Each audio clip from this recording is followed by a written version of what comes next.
Welcome back to Ken versus the Stove. Today we're going to make a casserole. Why are we making a casserole? Well, because, I need something to eat for the next 2 or 3 days. And, I'm stuck at home because of COVIDiocy again. And if I don't do this or find something else to occupy my time, then those crafty people on the internet are going to end up selling me a nice 200cc to 300cc scooter that I don't really need, but which they figured out that will pique my interest, and they keep showing me ads for. So, as long as I'm here doing this, I'm not going to be on the internet, right? That works. And I'll never go back to the internet tonight. No, not at all. Okay, so what do we need to start this? Well, we need a pan. I'm going to use one of these foil pans I had. And we need 3 10-ounce packs of broccoli, which of course there is no such thing as a 10-ounce pouch of frozen broccoli from any store that I shop at, so I've got 312. So I'm going to probably use 2.5 bags. 8 ounces of sharp cheddar. Mayonnaise, of which we'll use a cup. A full thing of cream of mushroom soup. Paprika, which we're supposed to use a dash of. And an egg. And a 1/4 cup of chopped onions. Now, it also calls for using salt and pepper to taste. If you're writing a recipe out there, by the way, folks, salt and pepper to taste is useless because I don't know what your recipe tastes like.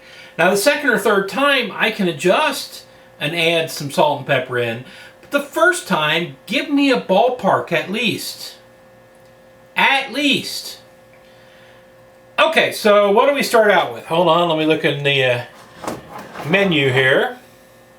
So the first thing we're supposed to do is mix the condensed soup, mayonnaise, egg, and onions. Okay, well, let me get a bowl I can do that with. Mega bowl reappears. Onions, got that already. Condensed soup, easy enough. Oh sure, any other time it comes out in one big glop. There we go. Condensed mushroom soup is in there. An egg. It's in there. Gonna need the nifty big thing here, wooden spoon.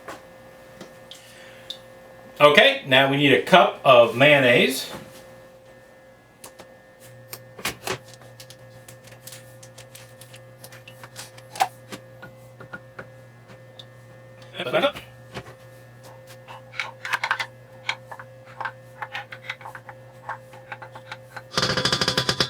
Now we mix them. And should I get the nifty thing out and mix them? Yeah, let's get the nifty thing out and mix them. And okay, this recipe calls for whisking them, so I'm using the whisking attachment. Let's see how well that goes. I may have to pull out the real thing.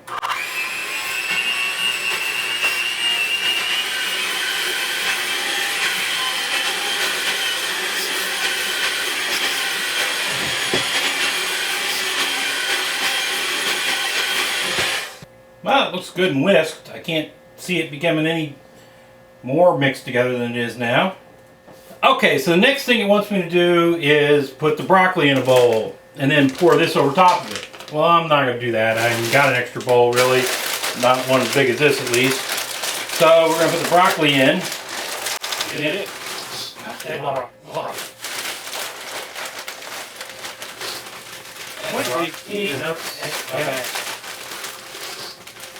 God, what am I ever going to do with 6 ounces of broccoli? And yes, for those of you out there being smart tookuses, I do know it can be eaten separately by itself. Ugh.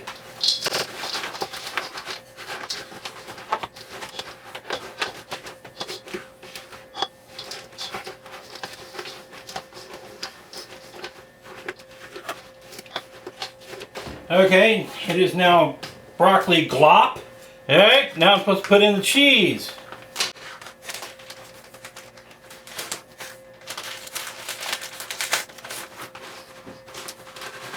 And now I mix in the cheese.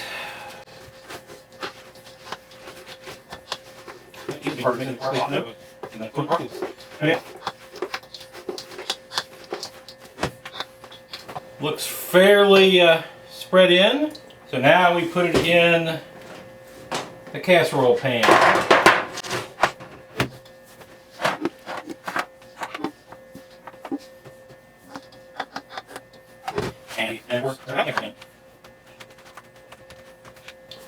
We turn the oven on, 375, bake. There we go.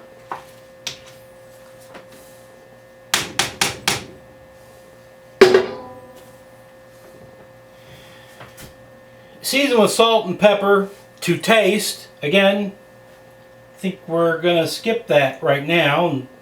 Heck, if I had to have to add it, I can add salt and pepper when I eat it. And paprika. A dash of paprika. Okay?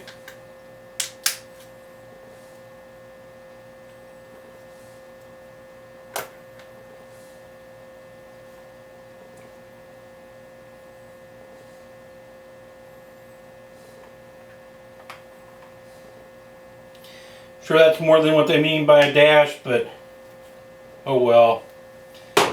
Bake for 45 minutes to an hour. Alright, let's do that.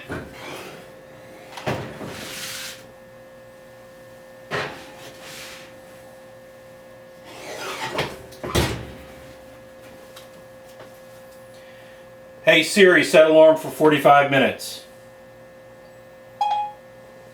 I've set an alarm for 16:53. Well, 16:53 it should be done. Just about in time for supper. So, good deal. See you then. Okay, operating on what's been fact so far, that my oven tends to get things done quicker than these recipes say, I'm going to pull this sucker out. Whoa! Wall of heat. That was bright. Let's turn this thing off.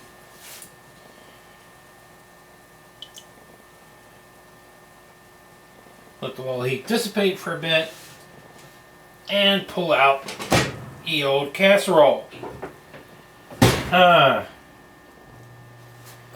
Still kind of liquidy.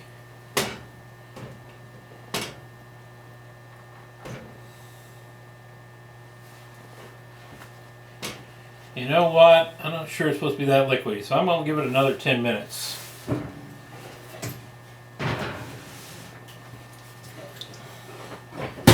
Back on. And 10 minutes.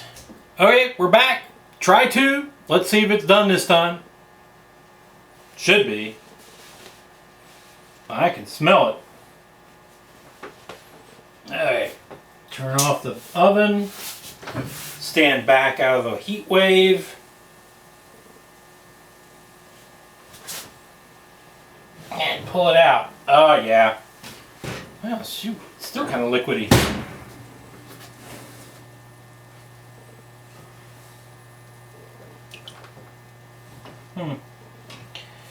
Okay, well it's been over an hour. It's baked. I am not gonna stick a fork in that and try it right now because, you know, I'd rather not burn the living daylights out of my face and mouth. So I'll be back in a little bit to cut part of it out for supper. And I'm not going to go look at more scooters. I swear I'm not. Alright, we're back. The casserole's had some time to cool down. Here's what it looks like, folks. And cool enough, I can hold it for a second. That's what it looks like. So we'll get a little closer. Doesn't look half bad, although it compresses, I guess, if I hold it up. I'm not sure it's supposed to do that.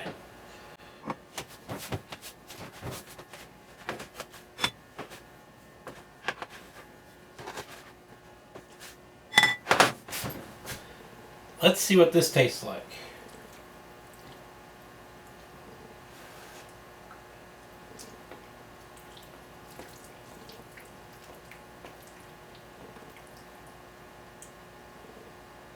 Not bad.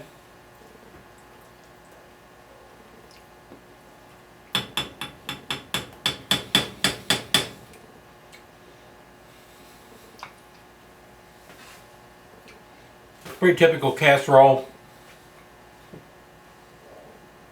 Well, I'm going to go eat supper, and I'll talk to you about this later.